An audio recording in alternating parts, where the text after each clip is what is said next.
So what is 6 Days in Fallujah and why is it so controversial? Well, keep watching because we're going to discuss just that.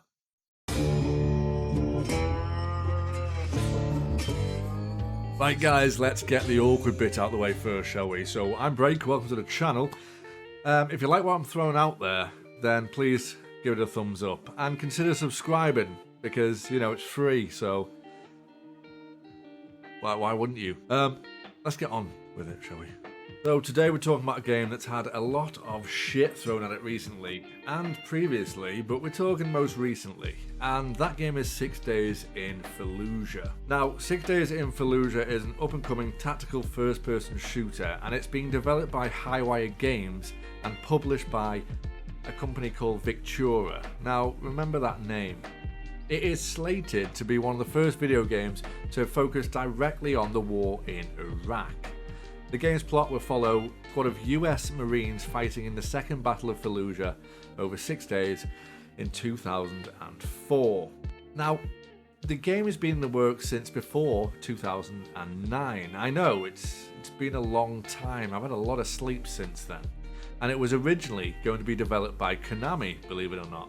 It was due to be released in 2010, but due to controversy, some of which we'll discuss later, it was cancelled and Konami pulled out.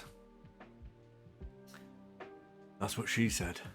The game was then put on hold until 2016 after its original studio, Atomic Games, went bankrupt in 2011. Now, it's actually a shame they did because they put some solid groundwork into this title. They interviewed 70 individuals, from US soldiers to Iraqi civilians to war historians and even Iraqi insurgents, to get their stories for this title. The game got picked up by the collapsed studio Atomic Games' president, Peter Tamte, in 2021 under his new company, Victura. Yeah, told you to remember that, didn't I?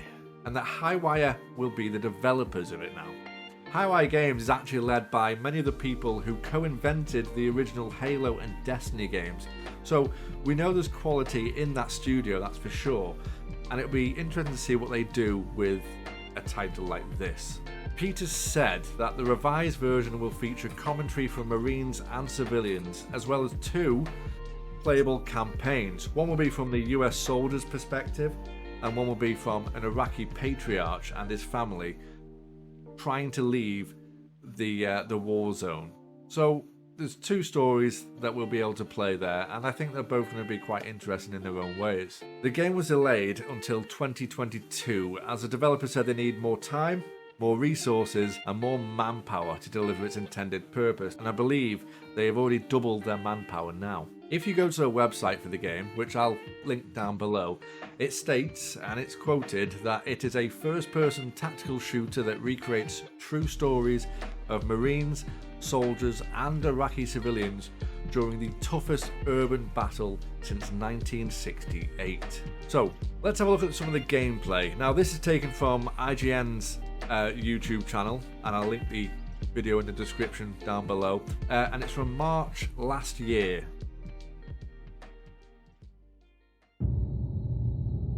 My name is Jason Kyle. I was a sergeant with Lima Company, 3rd Battalion, 1st Marines. On November 9th, 2004, I entered the city with 12 Marines plus myself. And by November 13th, I was down to 4 Marines and myself. 6 Days in Fallujah recreates stories from the battle based on eyewitness accounts. One squad has already walked down this alley, so we're just like walking down pretty confidently, and like these guys just open up. There's one in the alley! There! I got you. Alley looks clear. Go right, on it. Watch out! Suppressing fire! That was the go command. One tap issues orders to your team based on what you're pointing at.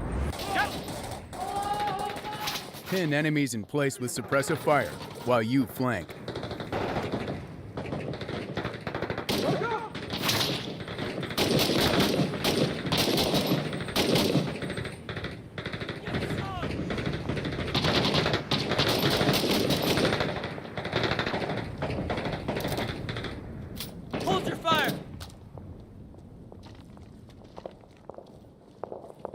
Order your team to stack on a door. Breach it! Open the door! On it! The Go command makes it as easy to direct your team as it is to fire your weapon. Go, go, go!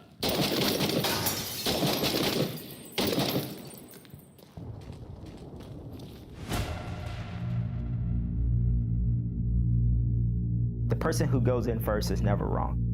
They have the most to fear. And as soon as I walk in, I see a machine gun right in front of my face, maybe 10 feet, 15 feet from me. Every time we would go into one of those buildings, you never know what to expect. You don't know the layout of the house until you get in there.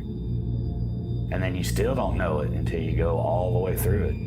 Room clearing, house clearing, it's different every single time. Marines and soldiers never knew what was waiting for them behind the next door. And if you want a realistic experience, neither can you. 6 Days in Fallujah reshapes the battlefield every time you play. Each room, each building, even the entire neighborhood is generated procedurally. Every map is a new map. So just like actual combat, you'll never know what to expect.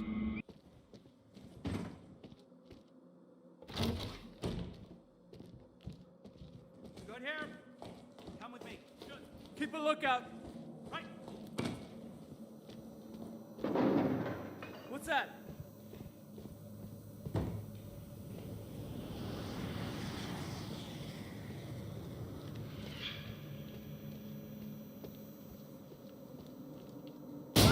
On our left! Who's there? Step out! Salim, left sick! So just think, you know, you have this Marine, you're amped up, you know, you got all this adrenaline going through, you kick that door down and it's like family of 4. And I'm talking to the dad, I'm like, dude, like, why are you still here?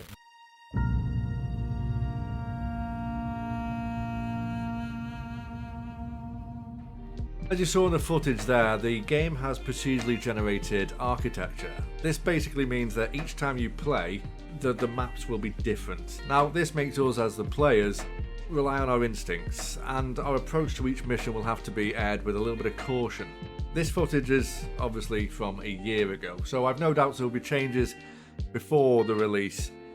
For example, I know they've already done some new lighting reworks on it and things like that, so I'm sure it will look better as an end product.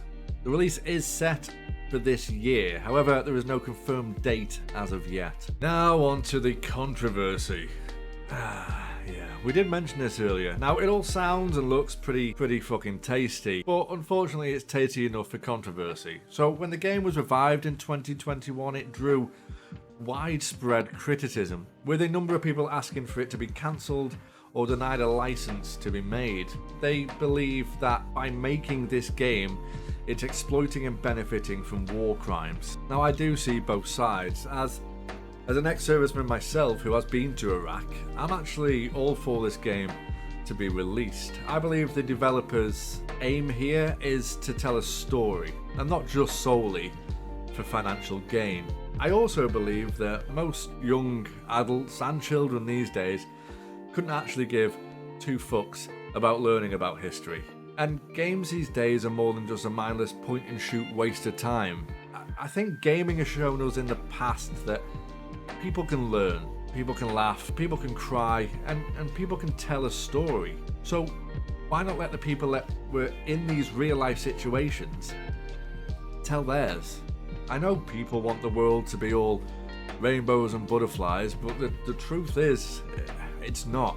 Well, I'm so happy I can end on a high note. That's me for this one. Thanks again for clicking on the video, and remember to subscribe for more content like this. I've been Break. I'll catch you in the next one.